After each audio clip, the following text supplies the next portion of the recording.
Hello, Councilmember Nguyen. With that, I think Paul, Mr. Paul Rang, are you going to be doing roll call? Yes, ma'am. Could you please start us off? Councilmember Gustafson Palmer, Chair. Present. Councilmember Jeruso. Councilmember Brossette. Councilmember Nguyen. We have 2 members. We do not have a quorum. Great, that's fine. We can get back to the minutes later. Councilman Jeruso will be joining us later. Thank you, Paul. With that, I'm going to read our opening remarks once again. The COVID-19 pandemic continues to preclude us from meeting safely in our council chambers. We must therefore continue to operate in this virtual fashion using the public comment guidelines outlined by the Louisiana Attorney General. Here are the public comment rules that we will follow today. At the beginning of the meeting, staff will read the agenda for today's meeting in its entirety. That agenda is also online at council.nola.gov. We will then recess for 10 minutes to allow citizens to submit written comments for any agenda item. Just so you know, public, we are not going to be voting on anything today, but in an abundance of caution and true transparency, I still would like to have a public comment period for those who would like to comment on the item that we have today. Anyone wishing, excuse me, let's see, we said that only written public comments will be accepted. Public comment will be limited to 1 comment per person per item. Comments should also be limited to 2 minutes when read aloud, and be germane to the agenda item at hand. Public comment will be closed at the end of the 10-minute public comment period. No written comment will be accepted beyond that point. Before voting on an agenda item, council staff will read any public comment received for a pending agenda item. With that, Mr. Horan, can you please read the agenda in full? The agenda for the January 27th, 2021 Transportation Committee meeting is as follows. Roll call, recess for public comment, approval of the minutes of the September 9th, 2020 meeting, New Links update, presentation regarding the next public outreach steps in the New Links process, other matters, and adjournment. Great, thank you so much. So with that, we're going to recess for 10 minutes. Paul, what time will we come back from recess? 1:16 p.m. All right, great. Councilman Nguyen, I'll see you at 1:16.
Let's try that again when I'm not muted.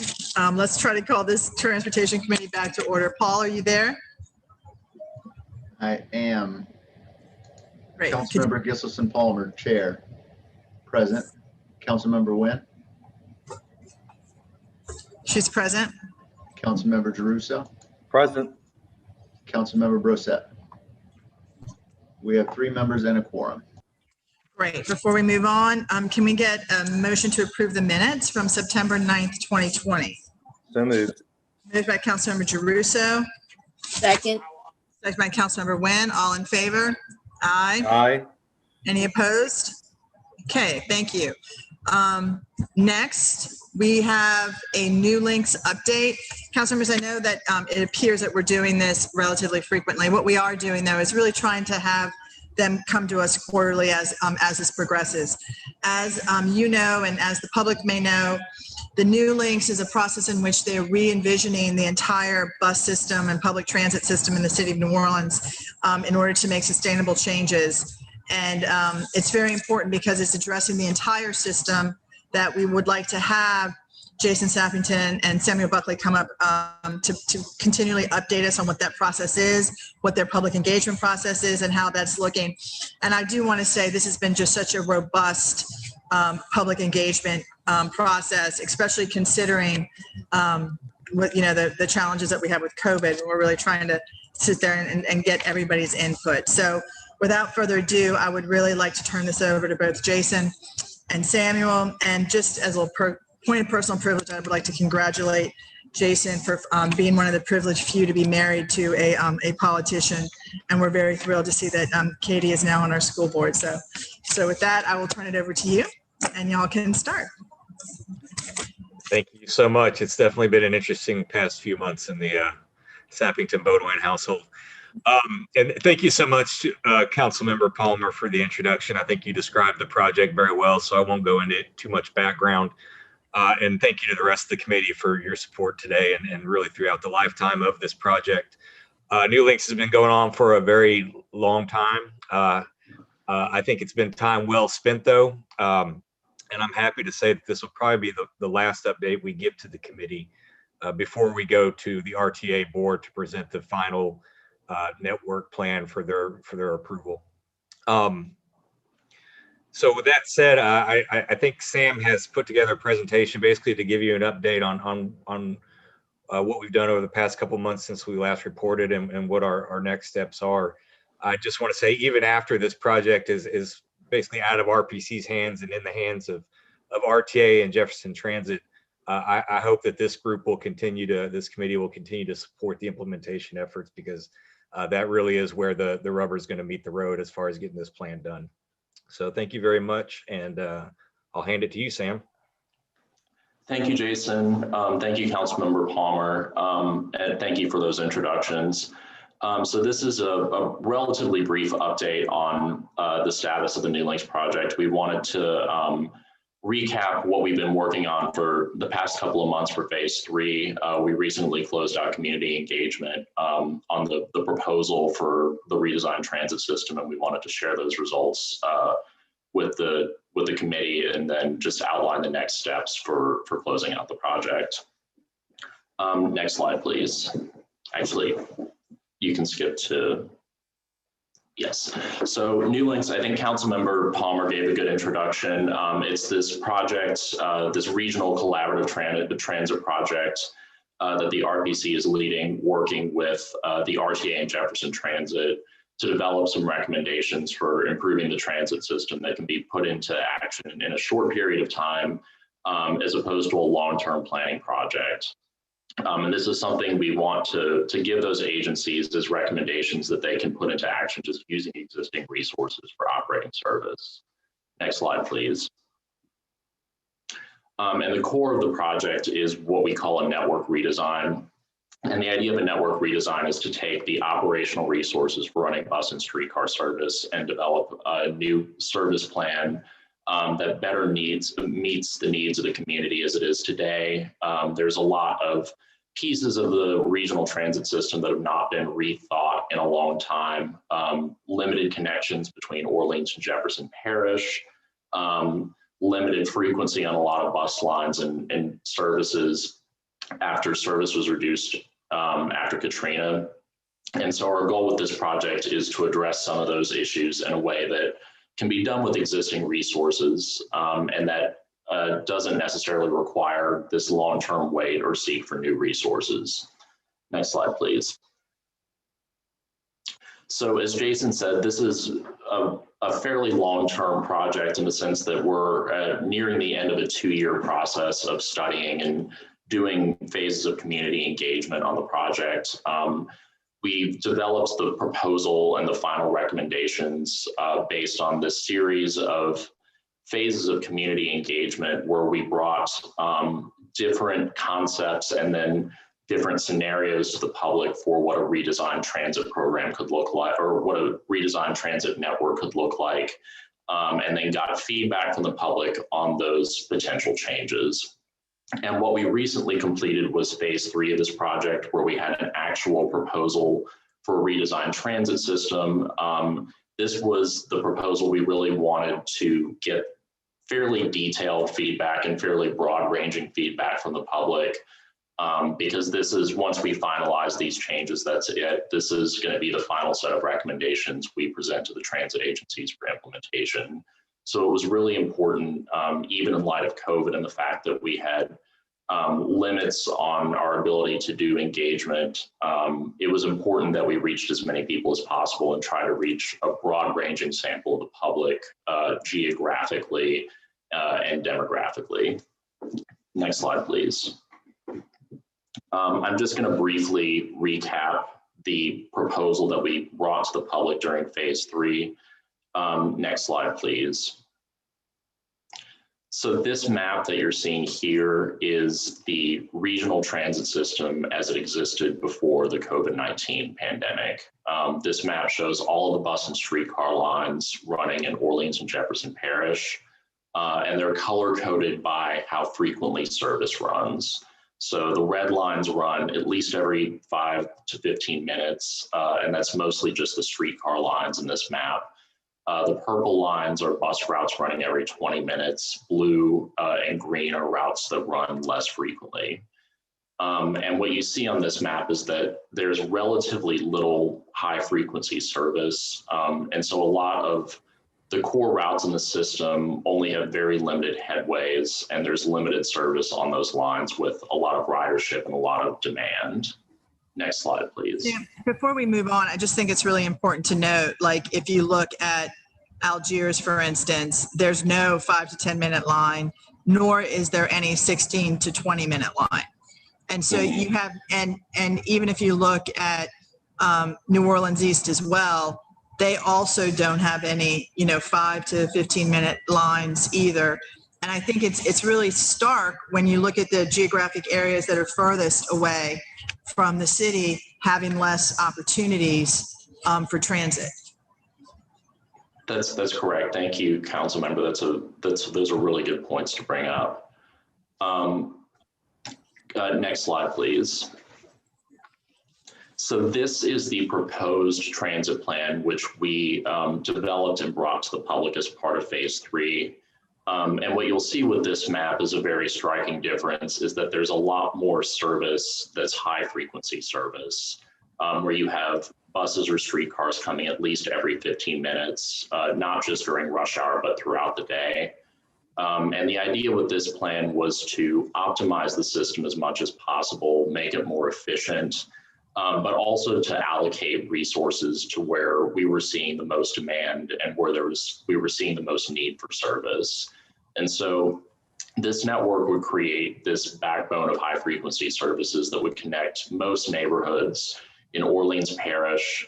You would also have these regional connections to Jefferson Parish that don't currently exist. There would be a lot of changes designed to improve trip times and travel opportunities for people traveling between parishes, both on the East Bank and West Bank, to make regional trips easier for transit users. Next slide, please. I'm sorry, before you move on there, Samuel, could you just also talk, when you look at the regional lines that are more frequent, we have one red one. would you just explain to the public why that one's so important? And if that brings us to an employment center, and same with that purple line. Absolutely. Thank you, council member. So the two regional lines on the East Bank are, if you look at the one running on Jefferson Highway, the 39, that's the RTA's 39 two-lane line, which right now is one of the only cross-parish RTA lines. It runs out to Causeway Boulevard. It was extended out in 2019 to serve Ochsner. And what this plan would do is build on that change by extending it to connect to Elmwood and then adding a lot more service on the line to make it a high frequency connection so that Orleans Parish residents could access job opportunities in Jefferson Parish, in Ochsner, and then in Elmwood. And then similarly, if you look at veterans, that E1 route, that's a Jefferson Parish line. That's the highest ridership Jefferson Parish line currently, the E1 veterans bus. Jefferson recently made a change when the new airport opened, the North Terminal, to make that their primary airport route and extend that line down Canal Street as an express bus. And so this would, again, build on that by adding more service to that line and extending service hours, and also making that the regional airport route for both parishes, by increasing the speed of the route a little bit, spacing out stops more so that you would have this fast connection between MSY and downtown. And then it also serves as this connection between residents in both parishes to job destinations in both parishes. Christian, I just want to add something. Absolutely, please. So- Councilwoman. Thank you. Sam, so I've noticed, and just because it's hard to see the screen, but I've noticed on the proposed network, you guys added in route, and I'm assuming that you guys heard the community in the low 9 in reference to routes around St. Maurice, where our senior citizen center is at. Is that green block right there in the L9? Yes, that's correct. Okay, that's great. And I really appreciate that, because I know that was a major issue for our seniors that lives at Villa St. Maurice, where they were used to, prior to Katrina, having access to public transportation. And now I know they're walking about 3 to 4 blocks to St. Claude to catch a bus, and having this new route added would definitely address that as well. And I'm looking over to the east. I know the biggest thing in the east has been, we had a lot of multiple stops in neighborhood where it wasn't really useful, particularly around home ownership.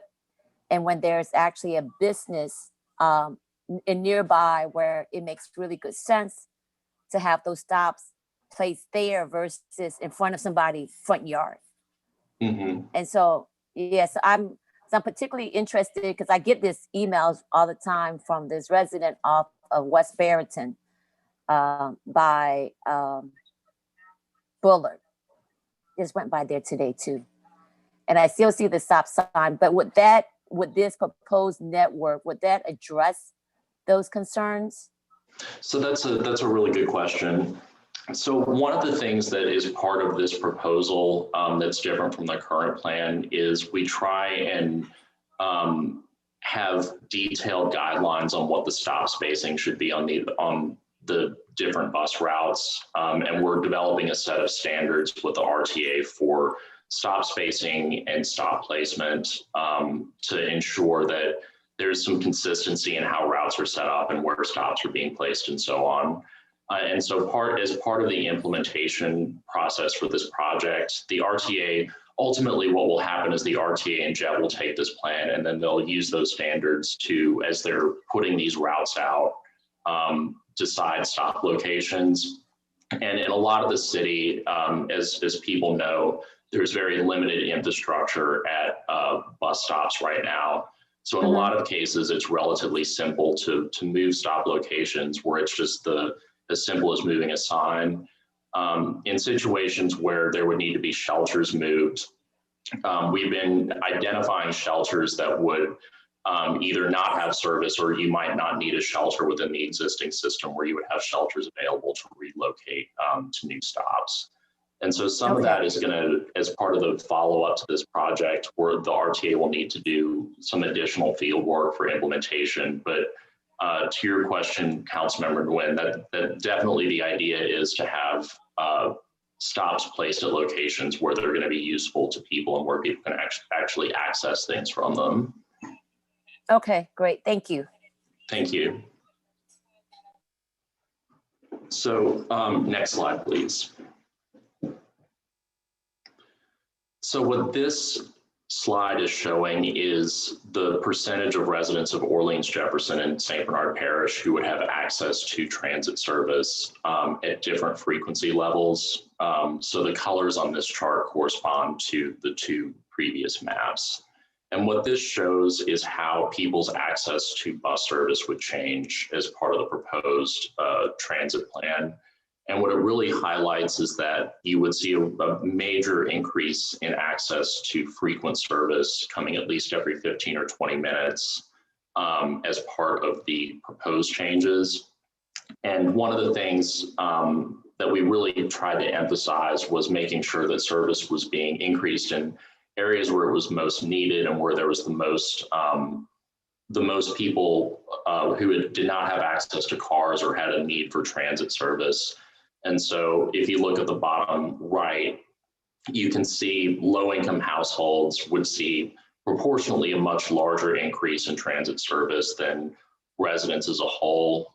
You would also see a similar increase for households without access to a car to bus service coming at least every 15 or 20 minutes. Next slide, please. So Jason and I are just going to briefly recap the results of the community feedback on this plan. So we came into the phase 3 engagement with 3 goals. One of the goals was to just validate the planning work that had been done and ensure that there was some broad community support for the changes that were being proposed, especially for people who are currently riding the bus or have a need for bus service. The second was to catch any potential issues or changes that needed to be fixed before we finalized the recommendations. And then the third was to ask a few questions about how people's transit needs may have changed because of COVID and get some sense of how COVID had affected the demand for transit and potentially the long-term demand for transit. Because the pandemic has obviously changed the planning environment for this project significantly, and we wanted to make sure that that was reflected in the community engagement we were doing and in the final recommendations we were making. Next slide, please.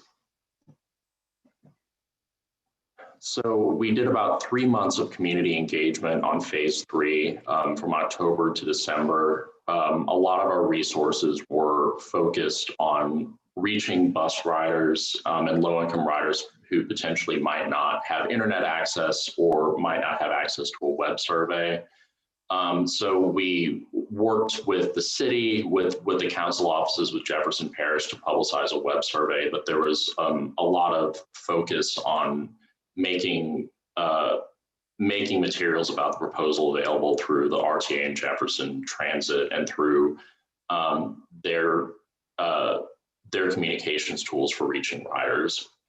And so we ultimately got back about 600 surveys, which I think was particularly in light of COVID. We were satisfied that we were able to reach a pretty broad cross section of the population, and particularly targeting active transit riders. We were able to reach a lot of people who were frequent bus riders before COVID-19.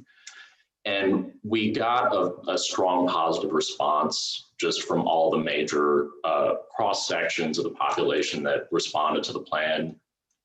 We got positive responses on the plan in both parishes, both from active bus riders and non-riders. If you look at that chart at the top right, you'll see responses broken out by how frequently people self-responded that they ride transit. And so we saw positive responses from everyone, but the strongest positive responses from frequent bus riders, which was the goal. That was the response that we were looking for on the plan. Next slide, please.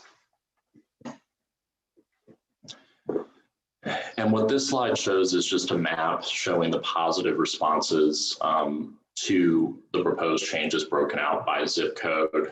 So the green is just the share of residents in each zip code who respond positively to the plan.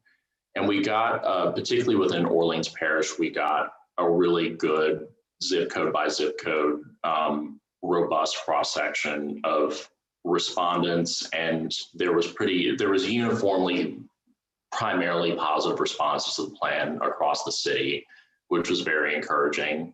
The negative responses that we got on the plan tended to be some specific changes or suggestions for changes that people didn't like. And so that was helpful to us just going through when we were seeing consistent responses about one particular element of the plan or route, that we could take those and incorporate them into the final recommendations that are being developed.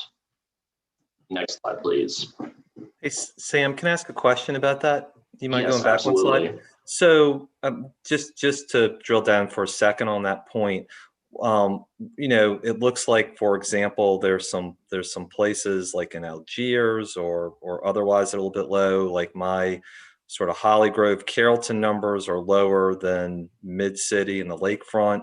So were you able to drill down on what the specific is, almost neighborhood by neighborhood, and try and help address those by what's going on sort of in each section that's zoned? Yes, exactly. Okay. So in some cases, the positives are lower because there was a lot of people who said, we don't really know, or we need more information. And so in some cases, we tried to follow up with people, or it was just something where we needed to mark down that more information needed to be available on the plan. Like if you look at the West Bank of Jefferson Parish, for example, there's a lot of people who said they needed more information.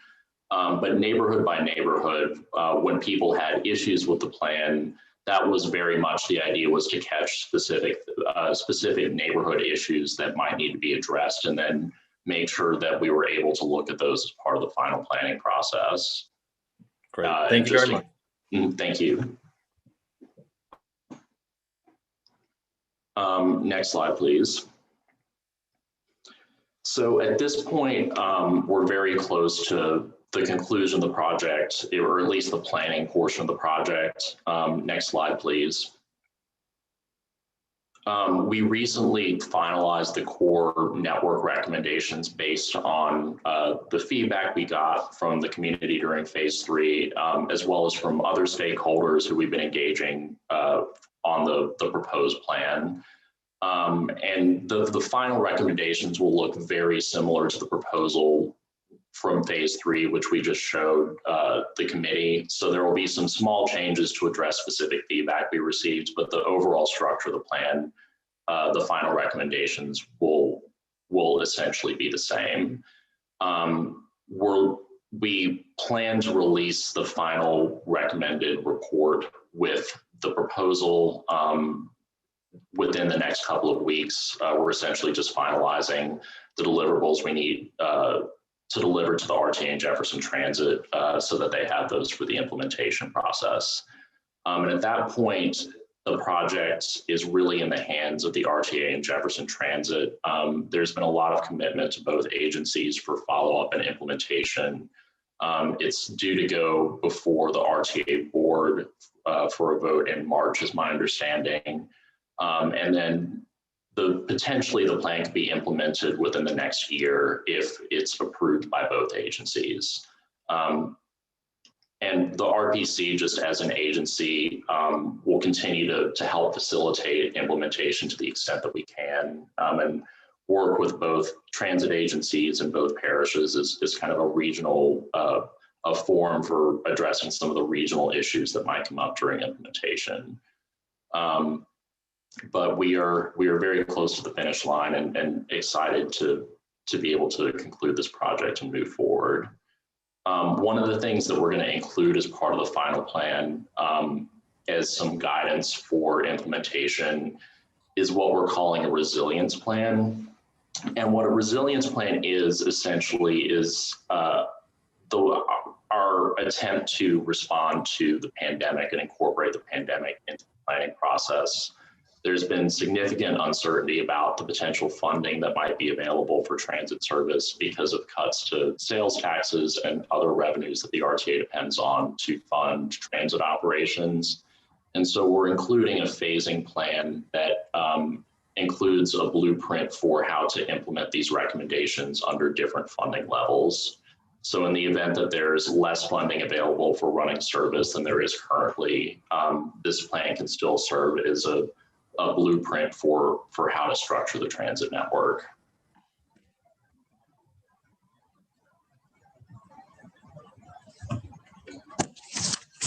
All right, Samuel? I just have, Yes. regarding your next step slide, I do have a quick question. Explain, if the final plan is released, we're looking in February, right, of this year, why would it not be implemented until 2022? That's a very good question. So at the point that we release the plan, there's still going to be a lot of follow-up work that needs to be done by the transit agencies themselves to get ready for implementation.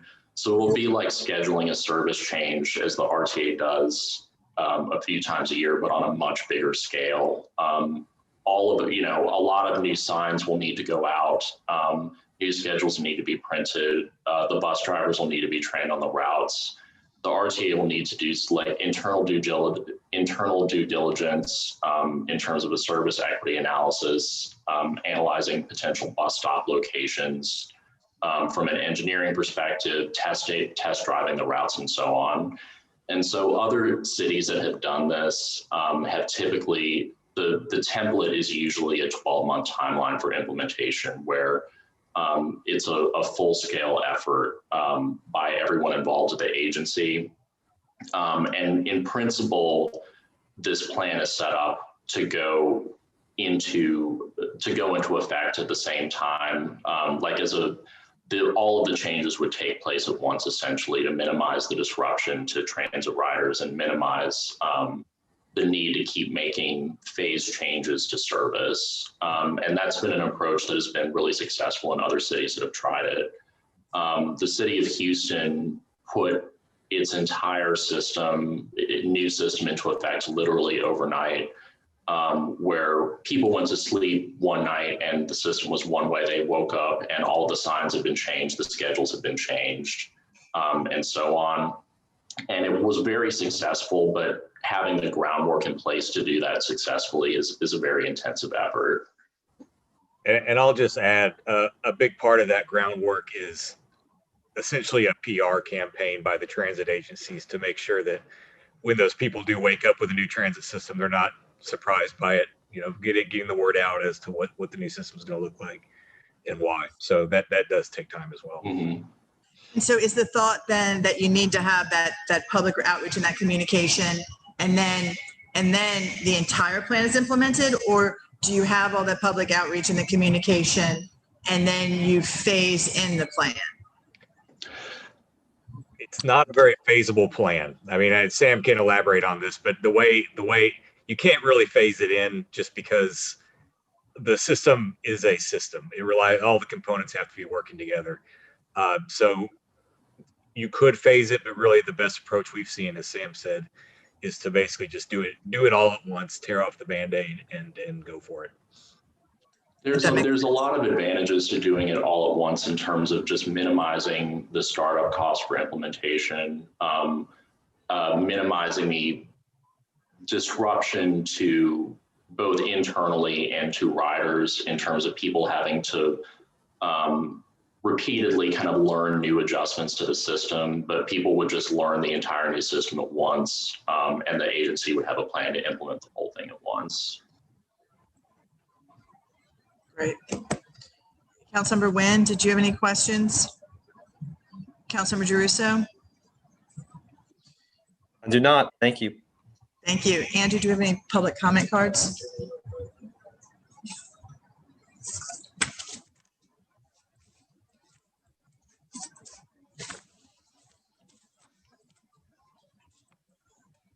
We're also checking to see if we have any public comment cards to make sure if we do that they're heard.